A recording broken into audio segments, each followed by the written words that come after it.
সুখবর, মিঠিজোড়া ধারাবাহিকে নতুন নায়কের প্রবেশ। বর্তমানে মিঠিজোড়া ধারাবাহিকে রায় মা হতে চলেছে। তাকে দেখাশোনার জন্য নীলু রায়ের বাড়িতে থাকতে শুরু করে।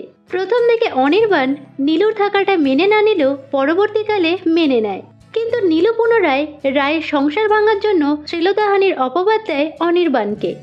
রায়ও বোনের অপমান মানতে না পেরে অনির্বাণকে পুলিশের হাত থেকে বাঁচানোর কোনো চেষ্টা করে না, ফলে তাদের মধ্যে ভুল বোঝাবুঝি শুরু হয়। তবে এবার টলিপাড়ার সূত্রের খবর, নীলুর বিপরীতে নায়ক হয়ে আসছেন অভিনেতা মৈনাক বন্দ্যোপাধ্যায়। এর আগে তিনি কাজল নদীর জলে ধারাবাহিকে অভিনয় করেন। গল্পে নীলুকে কিডন্যাপ করে একটা দল, সেই দলের মাথা হিসাবে দেখা যাবে অভিনেতা মৈনাক ব্যানার্জিকে। এখানে তাকে অসামাজিক কাজের সঙ্গে যুক্ত হতে দেখা যাবে।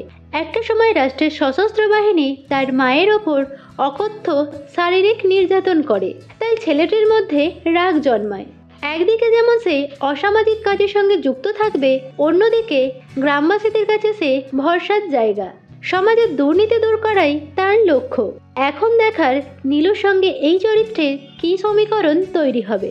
বন্ধুরা, এ বিষয়ে আপনাদের মতামত কমেন্ট করে জানাতে পারেন। বিনোদন জগতের অন্যান্য খবর পেতে চ্যানেলকে সাবস্ক্রাইব করে বেল আইকনে ক্লিক করে রাখুন।